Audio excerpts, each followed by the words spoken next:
Malam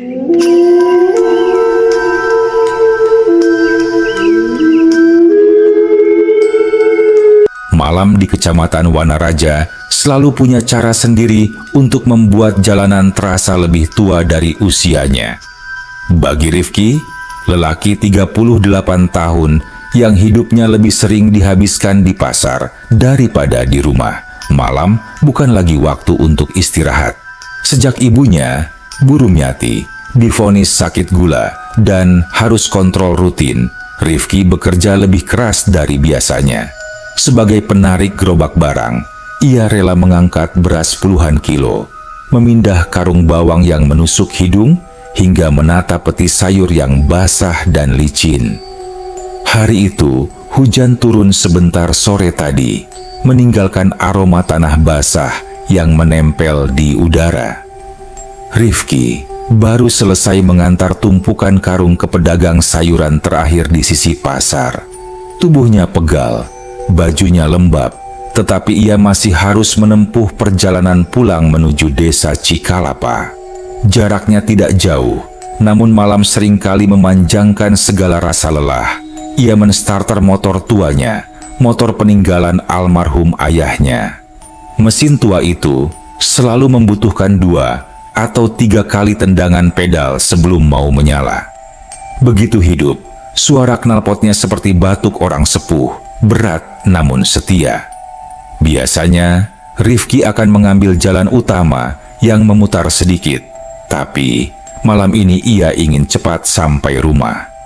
Ia memilih jalan pintas yang memotong lembah kecil, wilayah yang oleh warga disebut Lembah Kabut. Tempat itu sering diselimuti uap tipis, bahkan meski cuaca cerah. Banyak cerita beredar dari mulut ke mulut tentang suara langkah malam, tentang wangi bunga Kamboja yang muncul tiba-tiba, atau tentang lampu-lampu kecil yang bergerak tanpa arah. Namun Rifki bukan tipe orang yang mudah dibuat takut oleh omongan. Menurutnya, selama tidak mengganggu, ia pun tak akan terganggu. Motor melaju pelan menuruni cekungan lembah. Kabut mulai muncul, tipis saja awalnya, namun makin lama makin pekat seperti selimut putih yang bergulung. Bulan terhalang sepenuhnya, dan satu-satunya cahaya hanyalah dari lampu motor tua itu. "Cepatlah sampai rumah," gumam Rifki, menunduk sedikit agar angin malam tak langsung menerjang wajahnya. Namun, di tengah pekatnya kabut, sesuatu membuat Rifki mengerem mendadak. Tepat di sisi kiri jalan, di area yang ia tahu betul biasanya kosong, tampak cahaya temaram kuning, lemah, bergetar seperti cahaya lampu minyak. Rifki mengerutkan kening. Ia tahu setiap sudut lembah ini dan tidak pernah sekalipun ia melihat bangunan di sana. Tetapi kini, di depan matanya, berdiri sebuah kedai kopi kecil dengan papan kayu tua dan atap seng usang. Di depannya ada bangku panjang dan dari jendela terlihat cahaya hangat yang memancar keluar. Aroma kopi menyeruak, lembut tapi kuat, seolah memanggil dari kejauhan. Rifki merasakan tubuhnya yang pegal, seperti mengendur begitu aroma itu menyentuh hidungnya. Ia sempat menoleh ke belakang, memastikan ia tidak salah jalan. Tidak, ini memang lembah kabut. Anehnya, malam ini terasa berbeda, lebih hidup, lebih bernuansa asing. Mungkin baru buka, pikir Rifki, meski ia sendiri merasa ragu dengan logika itu. Lelah mulai menekan pundaknya.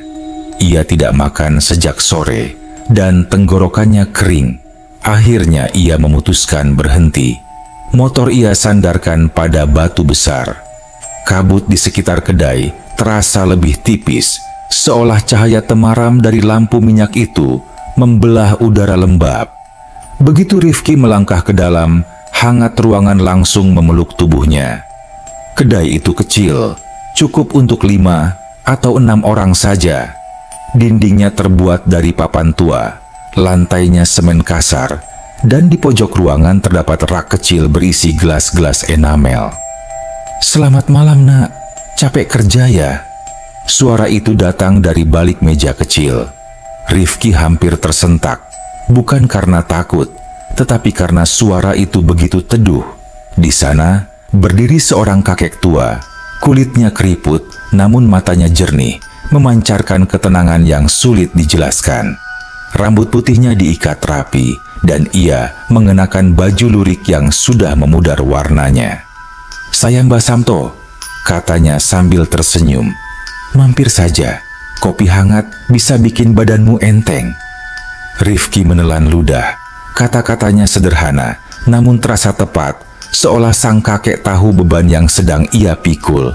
"Boleh Mbah, tapi saya nggak bawa uang banyak," kata Rifki jujur. Mbah Samto terkekeh kecil. "Pilih saja dulu, tentang harga, mudah nanti." Rifki duduk. Suasana kedai ini terasa seperti rumah lama. Hangat, lembut, tenang. Lampu minyak menggantung rendah, mengayun pelan. Di luar, kabut terus bergerak seperti gelombang pelan. Tak lama kemudian, secangkir kopi hitam disajikan. Aromanya unik, ada wangi kayu manis yang samar dan rasa pahit yang lembut. Saat Rifki menyeruputnya, tubuhnya serasa mengendur. Napasnya lebih tenang. Seakan semua kepenatan sepanjang hari luruh begitu saja. Tanpa sadar, ia bercerita tentang ibunya yang sakit gula, tentang biaya kontrol rutin, tentang pekerjaannya yang semakin berat. Mbah Samto mendengarkan tanpa memotong, hanya mengangguk pelan. Matanya teduh seperti mata orang yang memahami lebih dari apa yang dikatakan. "Yang penting, kamu tetap kuat," ujar Mbah Samto akhirnya. "Rezeki itu kadang datang dari arah yang tak kamu lihat, tapi ia selalu menemukan orang yang mau berusaha." Kata-kata itu sederhana, namun menghantam hati Rifki. Ada sesuatu yang hangat menembus dadanya. Saat ia hendak membayar, Mbah Samto menatapnya sambil tersenyum. "Rp1.000 saja." Rifki tertegun. Rp1.000 untuk kopi seharum dan seenak itu? Itu bahkan lebih murah dari teh manis di warung pasar. Ia menyerahkan uangnya dengan sedikit gemetar, bukan karena takut, tetapi karena merasa ada sesuatu yang aneh, namun tidak mengancam.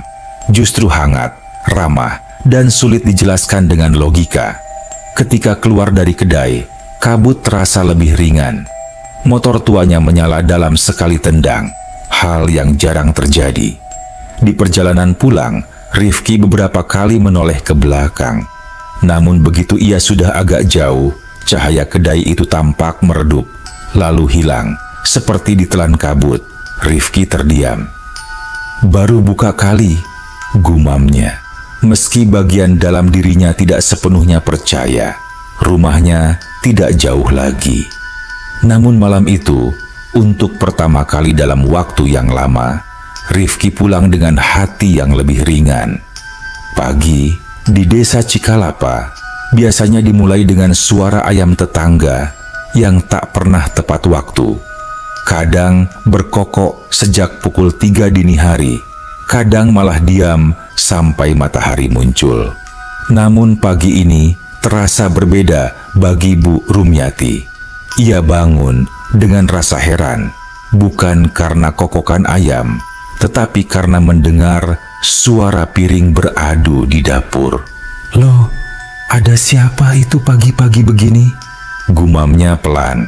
Biasanya Rifki baru bangun setelah azan subuh, itu pun sering terlihat lesu, tubuhnya pegal akibat menarik gerobak seharian. Namun, ketika Bu Rumyati melangkah keluar kamar, ia justru melihat sesuatu yang sudah lama tidak terjadi. Rifki sedang menjerang air, bersiul pelan, seperti orang yang tidur cukup. "Ki," panggil ibunya. "Kamu sehat, Nak?" Rifki menoleh, tersenyum lebar. "Sehat, Bu. Alhamdulillah sehat banget malah." Bu Rumyati mengerutkan kening. Wajah anaknya terlihat lebih cerah, matanya tidak merah, dan gerakannya tidak berat seperti biasanya. Ada sesuatu yang berubah, sesuatu yang tidak bisa ia jelaskan. Ia duduk di bangku kayu sambil memegangi pinggangnya. "Kamu semangat bener, tumben sekali," katanya mencurigai. "Ada apa memangnya?" Rifki menuangkan air panas ke gelas berisi kopi sachet murahan. Aromanya tak seberapa dibanding kopi semalam, tapi cukup menghangatkan pagi. "Semalam aku pulang lewat lembah kabut, Bu." Bu Rumyati langsung menatap tajam. "Loh, kamu lewat situ? Kan ibu sudah bilang itu tempat angker. Sepi gelap, banyak cerita." "Tenang dulu," potong Rifki sambil tertawa kecil. "Aku nemu warung kopi baru. Kecil, tapi enak banget kopinya.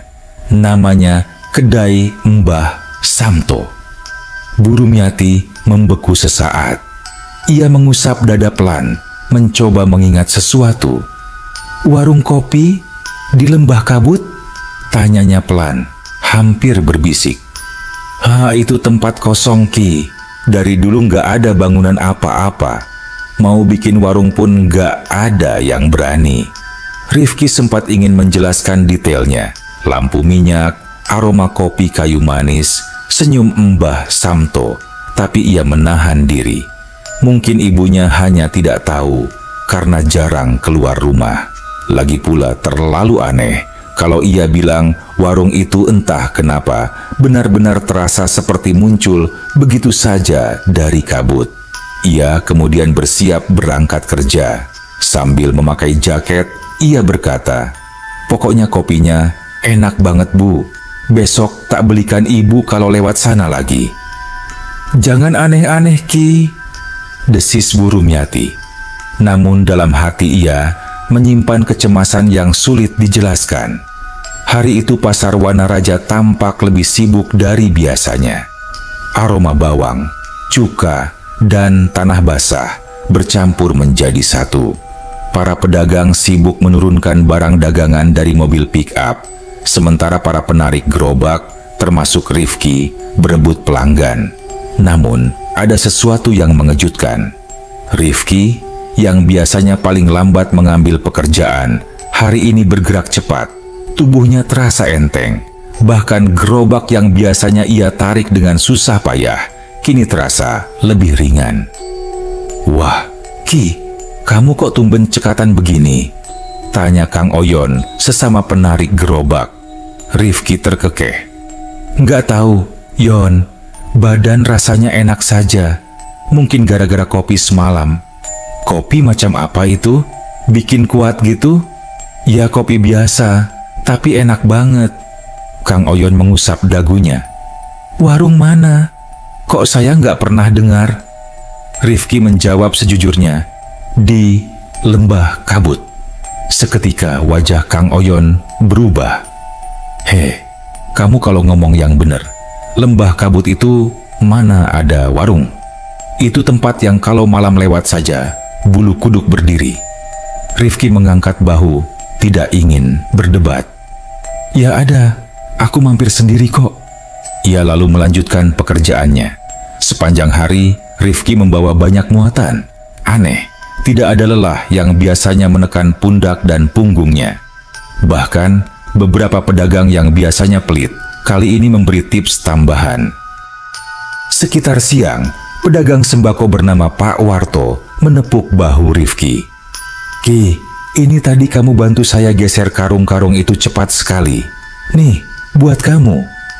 Pak Warto menyelipkan uang 5.000 ke tangan Rifki. Rifki terbelalak. "Loh Pak, ini kebanyakan." "Sudah, kamu bantu saya banyak." Begitulah seterusnya. Seharian itu seperti penuh keberuntungan aneh, namun menyenangkan. Rifki merasa hidupnya kembali punya arah. Malam menjelang, dan Rifki pulang melewati rute yang sama. Ketika motor tuanya memasuki lembah kabut, jantungnya berdebar, setengah penasaran, setengah berharap. Dan benar saja, dari balik kabut tipis, cahaya temaram itu kembali muncul. Kedai kopi itu ada lagi, berdiri hangat seperti menunggu kedatangannya. Rifki turun dari motor, melangkah masuk.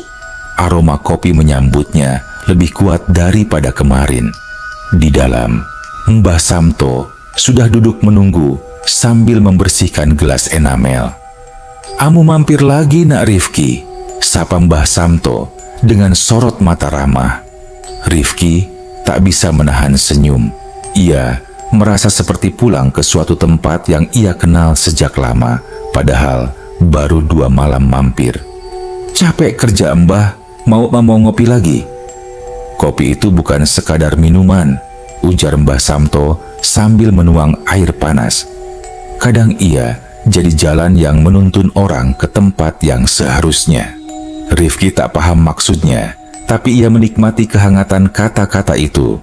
Mereka kembali berbincang tentang hidup, tentang beban, tentang ketabahan. Dan seperti kemarin, setiap nasihat Mbah Samto terasa sangat pas, sangat menenangkan. Saat ia membayar, lagi-lagi hanya Rp1.000. Rifki pulang dengan hati ringan. Motor tuanya berjalan halus dan kabut terasa lebih bersahabat. Namun malam itu, Bu Rumiati belum tidur. Ia duduk di ruang tengah, wajahnya cemas. "Kamu dari mana, Ki? Kok lama?" Rifki membuka jaket. "Ngopi dulu sebentar, Bu." Bu Rumiati menatapnya lama. Ada rasa takut yang tidak ia ungkapkan. "Ada yang Ibu mau ceritakan, tapi besok saja," katanya lirih. Rifki tidak memaksa. Malam itu ia tidur lebih cepat dari biasanya, tanpa tahu bahwa 2 hari ke depan hidupnya akan berubah dengan cara yang tidak pernah ia bayangkan. 2 hari kemudian, pagi terasa lebih sibuk dari biasanya di rumah kecil Rifki. Hari itu, jadwal kontrol rutin Bu Rumiati di puskesmas, dan Rifki sudah bangun sejak subuh menyiapkan motor tuanya, mengisi sedikit bensin, serta memastikan ibunya cukup kuat untuk dibonceng. "Mumpung hari ini aku libur, Bu," katanya sambil mengancingkan jaket. "Kita berangkat habis sarapan saja. Jangan lupa bawa buku kontrol." Bu Rumiati tersenyum tipis. Wajahnya tampak lebih cerah dibandingkan minggu-minggu sebelumnya.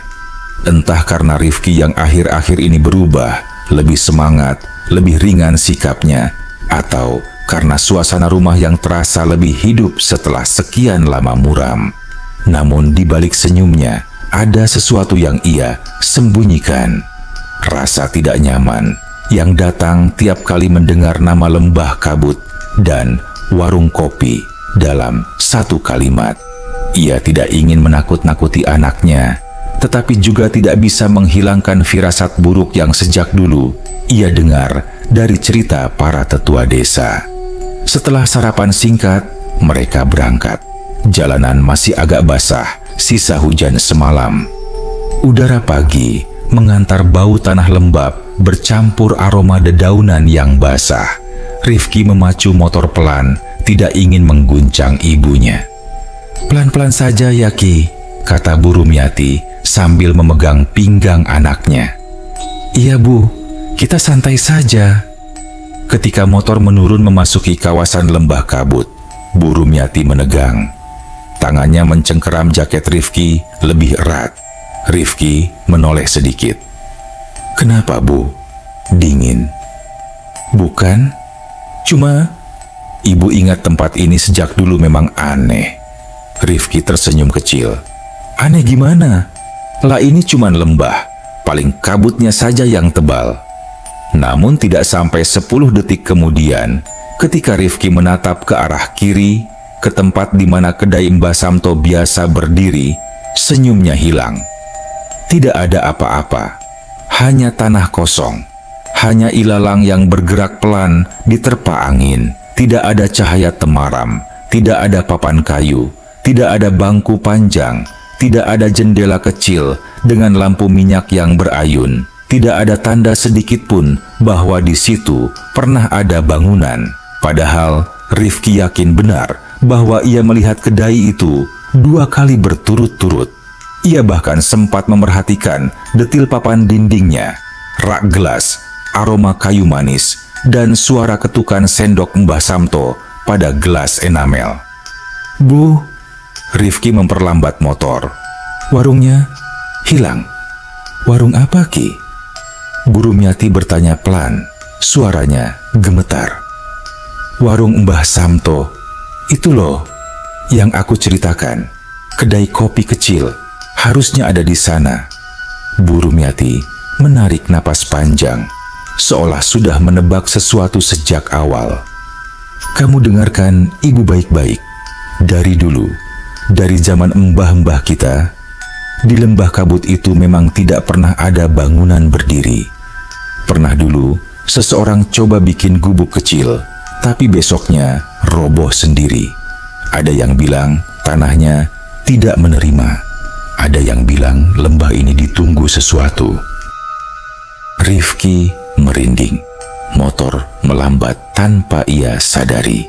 Tapi 2 malam itu aku benar-benar melihat warungnya, Bu. Aku masuk, aku ngopi, aku ngobrol sama Mbah Samto. Orangnya ramah sekali. Bu Rumiati mengusap dadanya. Suaranya bergetar. Ki, kamu itu mungkin diberi tunjuk sesuatu, tapi kita jangan sembarangan menyimpulkan. Perasaan campur aduk membanjiri dada Rifki. Kaget, bingung, takut, tapi juga rindu akan aroma kopi hangat yang entah bagaimana membuatnya merasa tenang. Namun ia memutuskan untuk tidak memikirkan itu dulu. Mereka harus ke puskesmas dan kesehatan ibunya jauh lebih penting daripada memuaskan rasa penasaran. Kontrol berlangsung lancar. Dokter yang biasa menangani Bu Rumiati, Bu Ningsih, tersenyum setelah melihat hasil cek gula darah. Wah, Bu Rumiati sudah mulai stabil ya. Bagus ini. Terus dijaga pola makannya dan istirahat cukup. Bu Rumiati lega. Rifki ikut tersenyum, meski pikirannya masih melayang ke lembah tadi. Saat mereka hendak pulang, salah seorang tetangga lama, Pak Warja, kebetulan berada di parkiran puskesmas. Ia menyapa mereka ramah. Loh, Ki, Rumiati, habis kontrol ya? Iya, Pak, jawab Rifki sopan. Pak Warja menepuk bahunya sambil tertawa. Dengar-dengar kamu sering ngopi di lembah kabut. Kamu itu mirip sekali almarhum ayahmu. Dulu, ayahmu juga pernah ngopi tengah malam. Berani melintasi lembah kabut sendirian. Rifki tersentak. Lembah kabut? Ayah pernah? Pernah, tapi cuma sekali, jawab Pak Warja sambil menghela napas. Katanya waktu itu dia melihat sesuatu. Bukan hantu, bukan apa, tapi seperti warung kecil bercahaya. Pas diceritakan ke warga, semua bilang dia ngaco, karena di sana nggak pernah ada bangunan. Jantung Rifki berdegup keras. Pak, ayah lihat warung? Serius? Pak Warja mengangguk mantap. Serius, tapi besoknya waktu dia cek lagi, warung itu hilang. Ayahmu cuma bilang, mungkin aku cuma diberi mampir sebentar oleh orang yang bukan dari dunia kita. Lalu dia tidak pernah cerita lagi. Bu Rumiati menunduk. Wajahnya jelas menyimpan sesuatu. Rifki mulai sadar, apa yang ia alami bukan sekadar keanehan biasa. Perjalanan pulang menjadi lebih senyap. Bu Rumiati tidak banyak bicara. Rifki juga tidak tahu harus memulai dari mana. Namun, setiba di rumah, ia tidak tahan lagi. Bu, aku mau lihat lagi. Mungkin tadi aku salah lihat. Bu Rumiati menatapnya lama. Kamu yakin? Rifki mengangguk. Aku cuma ingin memastikan, Bu. Akhirnya ia berangkat sendirian. Langit sore berwarna kelabu, pertanda akan turun hujan. Ketika motor memasuki lembah kabut sekali lagi, kabut kali ini lebih tebal, lebih berat, seperti bergerak bersama angin yang tidak terlihat. Udara dingin menusuk kulit. Rifki mematikan mesin motor, berdiri diam. Kalau memang betul ada, muncullah, ucapnya dalam hati. Ia memanggil pelan, suaranya hampir tenggelam oleh kabut. Mbah, Mbah. Samto, sunyi. Lalu, samar-samar. Ada bunyi seperti angin berdesir dari satu titik kabut yang menggumpal pekat, seolah seseorang menarik napas panjang. Rifki merinding dari ujung rambut sampai kaki. Ia hampir melangkah mundur ketika suara lembut itu terdengar. Rifki, suara itu bukan gema, bukan bayangan pikiran, jelas, lembut, dan sangat dikenalnya. Suara Mbah Samto. Rifki, kedai Mbah sudah tutup. Kabut bergerak perlahan, seolah membukakan jalan tipis di depan Rifki. Dari dalamnya muncul bayangan samar seorang kakek tua, tersenyum lembut seperti saat pertama kali mereka bertemu. Sampeyan sudah kuat sekarang, jaga ibumu baik-baik. Suara itu seperti angin sejuk yang menyusup ke dalam dada Rifki. Hangat, menenangkan, mengharukan. Mbah, terima kasih. Suara Rifki pecah. Saya nggak bakal lupa. Kabut kembali menelan bayangan itu. Tidak ada lagi suara, hanya kesunyian lembah yang kembali seperti sebelumnya. Rifki berdiri lama, menatap tempat di mana kedai itu pernah muncul. Dadanya sesak oleh sesuatu yang sulit dijelaskan. Rasa syukur, haru, kehilangan, dan ketenangan bercampur jadi satu. Ia tahu satu hal. Mbah Samto bukan sekadar pemilik warung kopi. Entah siapa beliau sebenarnya, kehadirannya telah mengubah arah hidup Rifki. Malam itu, setelah Rifki kembali dari lembah kabut dengan mata yang masih basah, ia duduk lama di teras rumah. Lampu gantung berayun pelan ditiup angin malam. Suasana desa sunyi, hanya suara jangkrik dan sesekali gonggongan anjing tetangga. Ia masih merasakan gema suara Mbah Samto dalam pikirannya, halus, menenangkan, namun juga membawa rasa kehilangan yang sulit dijelaskan. Meski hanya bertemu 2 malam, kehadiran Mbah Samto seperti membuat hidupnya menemukan ritme baru. Ketika Rifki masuk rumah, Bu Rumyati sedang duduk bersandar di kursi, wajahnya tampak memikirkan banyak hal. "Kamu sudah makan?" tanya ibunya pelan. "Belum, Bu, tapi nggak lapar." Bu Rumyati menarik napas panjang. "Ibu sudah bisa menebak kamu bakal kembali ke sana." Rifki duduk di sampingnya. "Bu, aku ingin cerita. Tadi memang enggak ada kedainya, tapi Mbah Samto muncul. Bukan muncul lengkap, tapi seperti bayangan dari kabut. Beliau bilang kedainya sudah tutup dan beliau menyuruh aku menjaga ibu." Mata Bu Rumyati bergetar. "Ki, kamu jangan main-main." "Aku serius, Bu. Aku dengar suaranya jelas." Hening sejenak, lalu Bu Rumyati menutup wajahnya dengan kedua tangan. "Ya Allah, jangan-jangan benar cerita itu?" "Cerita apa, Bu?" Bu Rumyati tidak langsung menjawab.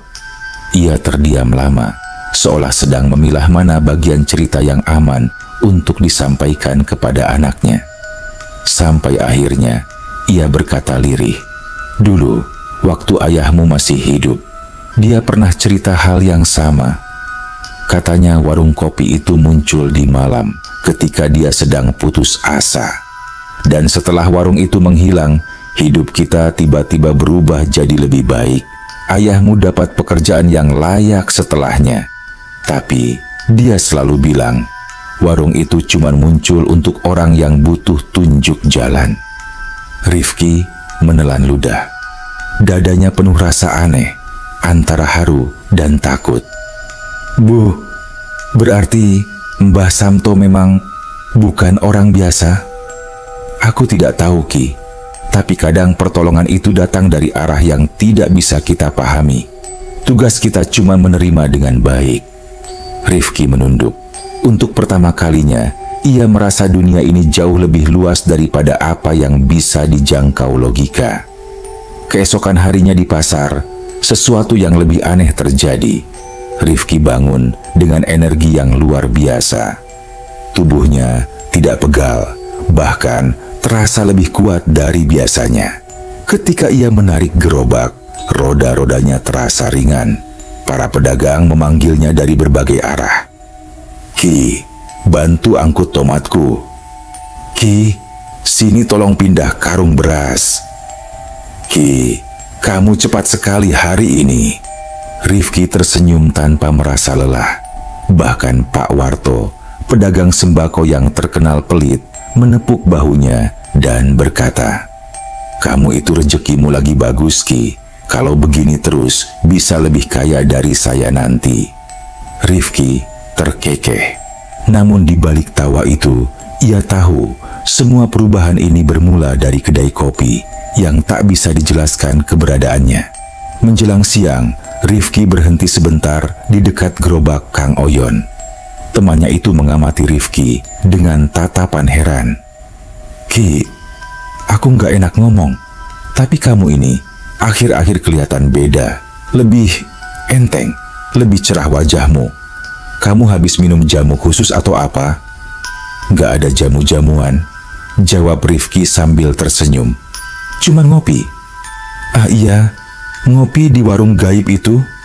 Kang Oyon mendecak. "Ki, aku ini teman kamu. Kalau kamu ada masalah, cerita. Jangan ditemani hal-hal gaib, nanti malah repot." "Aku nggak apa-apa, Yon. Serius, justru aku merasa lebih baik dari sebelumnya." Kang Oyon menghela napas. "Ya semoga saja begitu. Tapi kalau sampai kamu ngerasa aneh, bilang aku." Rifki menepuk bahu temannya. "Tenang, aku baik-baik saja." Namun di dalam hatinya, ia tahu perubahan yang ia alami memang bukan perubahan biasa. Ada energi baru dalam dirinya, bukan tenaga supernatural, tapi lebih seperti semangat hidup yang selama ini terkikis oleh kelelahan. Sorenya, ketika Rifki pulang, ia melewati rumah Pak Warja yang sedang duduk di bangku depan rumah sambil menyeruput teh panas. "Ki, sini sebentar." Rifki menghentikan motor dan mendekat.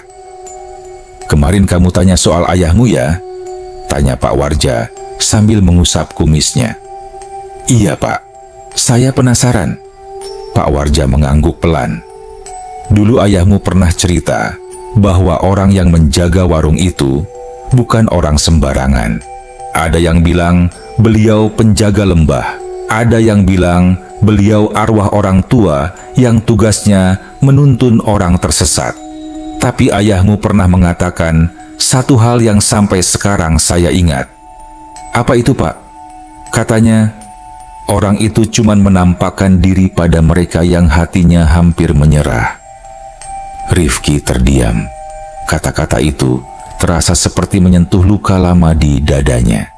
Ia memang pernah hampir menyerah pada kerjaannya, pada hidup yang terasa berat, pada beban merawat ibunya sendirian. "Mungkin beliau datang untuk menguatkan kamu," lanjut Pak Warja lembut. "Bukan untuk menakut-nakuti." Rifki mengangguk, meski hatinya berkecamuk. Ia pulang dengan pikiran penuh. Sore terasa lebih panjang dan angin dingin membawa aroma tanah basah dari sawah-sawah di belakang rumah. Sesampainya di rumah, ia mendapati Bu Rumiati sedang memeriksa tanaman obat di halaman kecil mereka. "Bu, kok keluar? Kan capek habis kontrol kemarin." Bu Rumiati tersenyum. "Ibu merasa badan lebih enak, Ki. Entah kenapa. Mungkin karena kamu sudah lebih tenang akhir-akhir ini." Rifki ikut tersenyum. Namun di balik itu, ia masih memikirkan satu hal. Apakah ini semua kebetulan? Atau benar kedai itu bagian dari sesuatu yang jauh lebih besar? Malam itu, sebelum tidur, Rifki duduk di teras lagi. Ia memandang lembah kabut dari kejauhan. Meski tidak terlihat jelas, ia tahu arah lembah itu. "Apa aku boleh datang lagi?" gumamnya pelan. Namun ia teringat suara Mbah Samto. Kedai Mbah sudah tutup. Kata-kata itu seperti menandai akhir sesuatu, namun sekaligus awal dari sesuatu yang baru. Rifki tidak tahu bahwa perubahan dalam hidupnya belum selesai. Ada hal lain, lebih besar, lebih menggetarkan, yang sedang menunggu di hari-hari berikutnya. Dan semuanya masih berkaitan dengan kedai kopi yang tidak lagi muncul di dunia nyata. Namun, jejaknya masih terasa dalam hidup Rifki. Hari-hari setelah pertemuan terakhir dengan sosok Mbah Samto berjalan dengan cara yang tidak dapat dijelaskan oleh logika.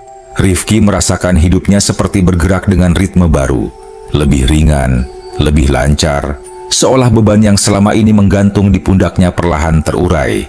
Namun, pada saat yang sama, ada bagian dirinya yang terus menoleh ke masa lalu, mempertanyakan apa yang sebenarnya ia alami. Pagi itu, udara di desa Cikalapa terasa segar. Matahari muncul malu-malu dari balik perbukitan, membuat embun di dedaunan berkilau. Rifki bersiap ke pasar lebih awal dari biasanya. Namun, sebelum ia berangkat, Bu Rumyati memanggil pelan dari dapur. "Ki, sini sebentar." Rifki menghampiri. Ibunya sedang duduk sambil mengupas bawang untuk persiapan masak. Meski gerakannya pelan, tangannya tidak terlalu gemetar seperti biasanya. Ada perubahan kecil yang dulu mungkin terabaikan, namun sekarang terasa nyata.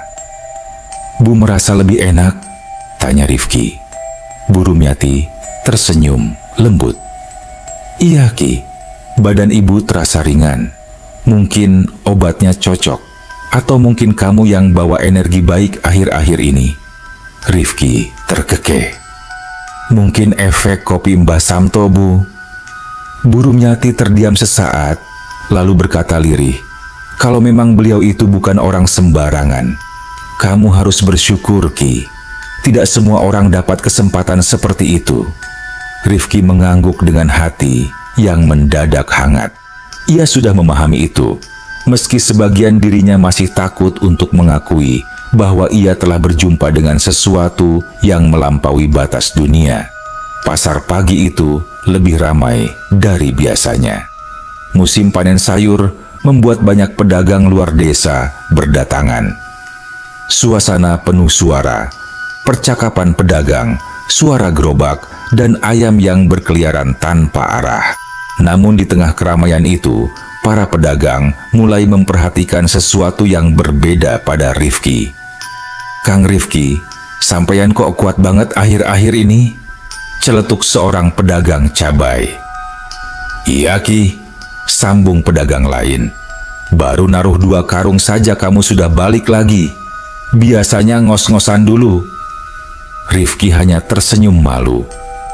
"Lagi semangat saja Pak." Namun orang-orang terus membicarakan perubahan itu. Bahkan Kang Oyon, teman sesama penarik gerobak, mulai kedengaran iri, tapi dalam cara yang bercampur kekaguman. "Saya nggak tahu kamu ngapain beberapa hari ini, Ki. Tapi kalau kamu punya ilmu rahasia, bagi-bagi dong," katanya sambil tertawa. "Ilmu apaan?" bantah Rifki. "Aku cuma lebih semangat saja." Namun dalam hatinya, ia tahu semangat itu bukan datang dari dirinya sendiri. Ia teringat aroma kopi kayu manis yang membuat dadanya hangat. Senyum lembut Mbah Samto. Suara lampu minyak yang berayun pelan. Semua itu seperti masih terpatri di dalam dirinya. Menjelang siang, ketika Rifki sedang menarik gerobak berisi sayuran, tiba-tiba seseorang menepuk bahunya. Ia menoleh. Ternyata Bu Ningsih, perawat puskesmas yang kemarin memeriksa ibunya. "Mas Rifki, sebentar," katanya. Rifki menghentikan gerobaknya. "Ada apa, Bu?" Bu Ningsih tersenyum ramah. "Saya cuma mau kasih kabar baik. Hasil pemeriksaan kemarin menunjukkan gula darah ibumu mulai stabil. Kalau 2 minggu ke depan terus begini, dosis obatnya bisa diturunkan." Rifki membeku sesaat. "Serius, Bu?" "Iya, ini perkembangan bagus. Jaga makanannya dan jangan terlalu kecapean beliau." Rifki menunduk, menahan rasa haru. "Makasih, Bu. Terima kasih banyak." Bu Ningsih mengangguk, lalu berjalan pergi. Rifki berdiri diam beberapa detik, merasakan sesuatu menggelegak di dadanya. Perasaan hangat dan rasa syukur yang mengalir deras. Sore harinya, Rifki pulang dengan langkah ringan. Namun, saat melewati tikungan dekat rumah, ia melihat sekelompok tetangga sedang bergerombol di depan rumah Bu Narti, janda tua kampung yang hidup sebatang kara. Rifki menghentikan motor dan mendekat. "Kenapa, Bu?" tanya Rifki pada Bu Narti yang tampak gelisah. "Ki, kucing ibu hilang sejak kemarin. Biasanya dia pulang sore, tapi ini sudah 2 hari nggak kelihatan." Beberapa tetangga mencoba menenangkan. Namun Rifki melihat sesuatu yang berbeda. Tatapan Bu Narti menyiratkan ketakutan, bukan sekadar kehilangan hewan peliharaan. Kucing itu satu-satunya teman di usia tuanya. Tanpa banyak bicara, Rifki berkata, "Saya cari, Bu. Biasanya kucing suka ke belakang kebun." Beberapa tetangga mengangguk.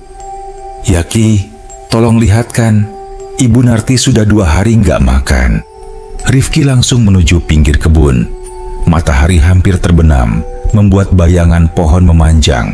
Ia menyusuri semak-semak sambil memanggil pelan, "Kucing, sini nak." Dalam hati, ia tahu mencari kucing hilang bukan kewajibannya.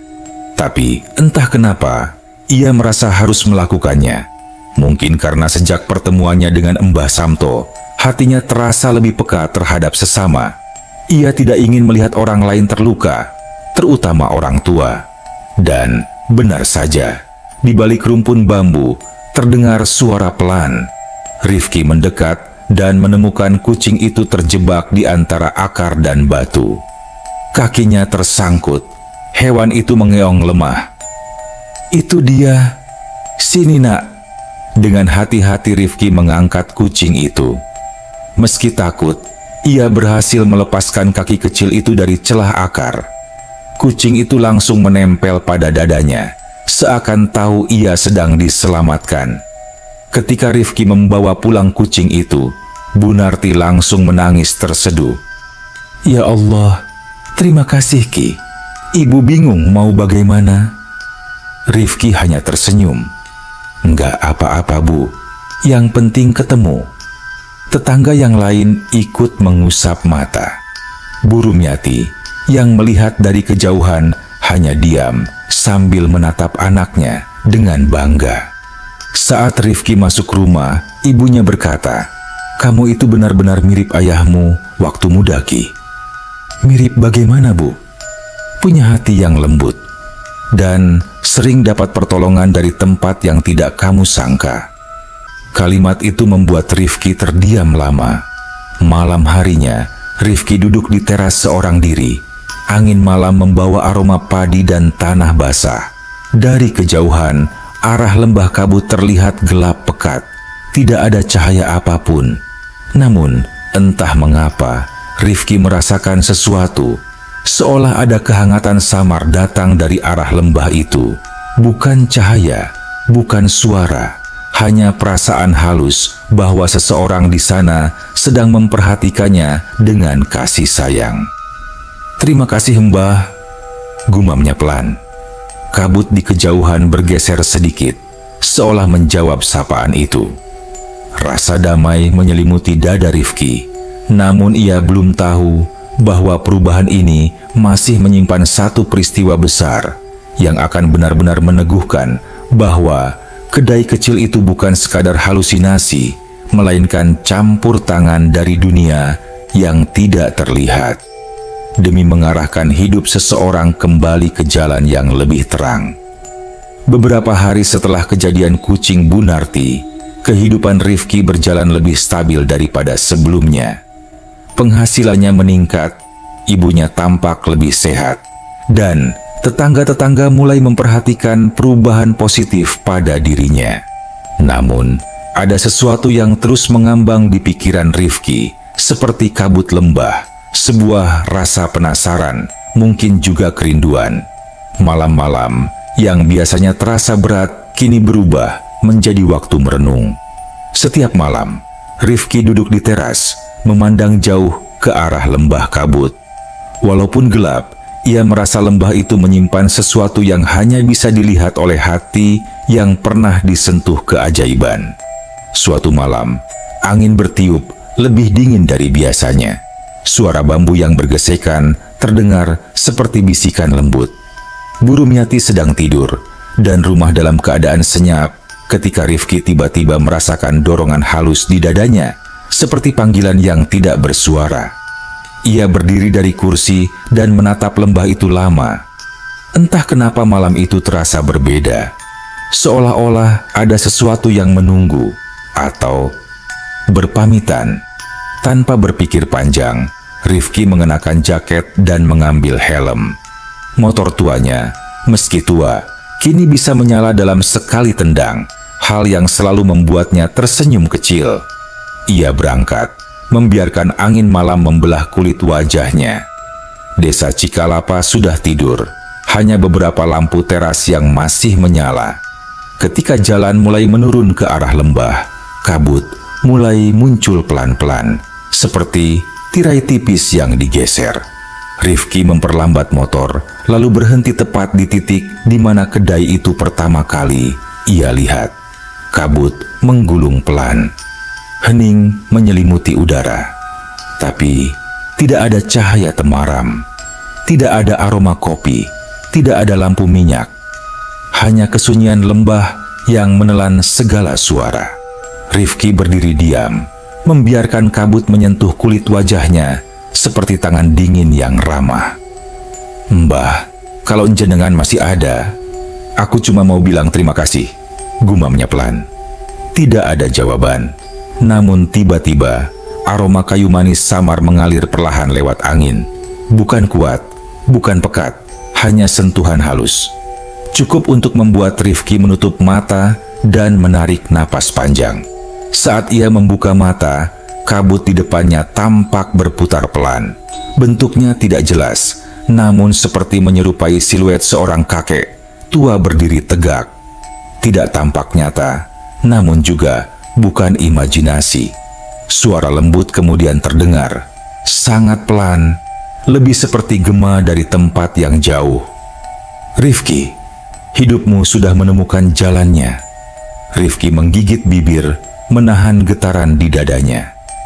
"Mbah, saya masih ingin ngobrol, masih ingin ngopi, masih ingin..." "Tidak semua pertemuan untuk selamanya," sahut suara itu. "Tapi setiap pertemuan punya tujuan." Kabut bergulung pelan, seolah menari mengikuti ritme yang tidak terdengar. Rifki menahan air mata yang mulai mengambang. "Apa saya bisa bertemu Mbah lagi?" Suaranya serak. "Kalau kamu kembali tersesat, mungkin." Lalu suara itu melanjutkan, lembut seperti desau angin. "Tapi Mbah berharap kamu tidak perlu tersesat lagi." Rifki menunduk. "Terima kasih Mbah untuk semuanya." Aroma kopi menguat sesaat, dan dalam bayangan kabut itu, Rifki melihat meja kayu, gelas enamel, lampu minyak berayun, dan senyum hangat Mbah Samto. Seperti kenangan yang dihidupkan kembali untuk salam perpisahan. Hanya sekejap, dan lalu semuanya lenyap. Kabut kembali netral. Biasa, sunyi, seperti tidak pernah ada apapun di sana.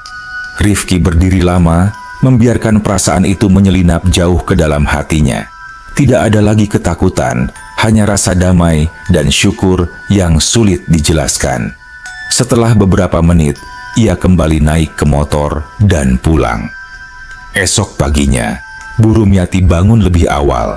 Begitu melihat Rifki sedang mencuci tangan di sumur, ia memanggil, "Ki, ibu mau ngomong sesuatu." Rifki menghampiri. "Kenapa, Bu?" "Semalam ibu mimpi tentang seorang kakek pakai baju lurik. Dia tersenyum pada ibu dan bilang, 'Anakmu sudah kuat, Bu.' Lalu dia pergi." Rifki terdiam. Jantungnya seperti dihimpit sesuatu yang hangat dan mengharukan. "Bu, itu pasti Mbah Samto." Bu Rumiati menatap mata anaknya lama, lalu tersenyum kecil. Kalau begitu, Ibu harus banyak-banyak bersyukur. Rifki mengangguk dengan mata yang mulai berkaca-kaca. Betul, Bu, sangat bersyukur. Beberapa minggu berlalu, dan perubahan dalam hidup Rifki semakin nyata. Pendapatannya meningkat. Ia mulai bisa menabung untuk biaya pengobatan ibunya. Bahkan bisa memperbaiki sebagian atap rumah yang bocor. Tetangga-tetangga melihat Rifki sebagai sosok yang lebih cerah, lebih tangguh, dan lebih banyak membantu. Banyak yang tidak tahu sebabnya, namun mereka merasakan aura berbeda darinya, hangat, seperti seseorang yang telah melalui badai dan kembali dengan sinar baru. Suatu sore, Kang Oyon berkata sambil tertawa, "Ki, kamu itu sejak ngopi di warung gaib malah jadi makin sukses. Kalau warung itu muncul lagi, ajak aku." "Ya." Rifki hanya tersenyum, namun ia tahu jawabannya. Kedai itu tidak akan muncul lagi, tidak untuknya, dan ia tidak ingin mengulanginya, karena Mbah Samto hanya datang pada orang yang hampir menyerah, dan Rifki tidak ingin kembali menjadi orang yang putus asa. Pada akhirnya, hidup Rifki berjalan ke arah yang lebih baik. Ibunya semakin pulih, rumah mereka tidak lagi terasa sumpek, dan hati Rifki selalu hangat setiap kali melewati jalan menuju lembah kabut. Meski kedai itu tidak pernah tampak lagi, Rifki selalu merasakan sesuatu di sana. Sebuah kehadiran yang tidak tampak, namun menguatkan. Suatu sore, saat Rifki melewati lembah itu, dengan motor tuanya, ia menepi sebentar. Matahari terbenam, memberi warna emas pada kabut tipis yang bergulung pelan. Ia tersenyum sendirian dan berbisik, "Terima kasih, Mbah, untuk kopi yang menyejukkan hati, untuk kata-kata yang menyelamatkan hidup, untuk tunjuk jalan yang tidak pernah saya minta, tapi sangat saya butuhkan." Angin lembut bertiup, membawa aroma samar kayu manis. Seolah menjawab, Rifki menghela napas, menyalakan motor, dan melanjutkan perjalanan pulang, menuju hidup baru yang lebih terang. Kedai kopi itu memang hanya muncul sebentar, namun jejaknya tertinggal di hati seseorang yang dulu hampir menyerah, dan kini berdiri tegak.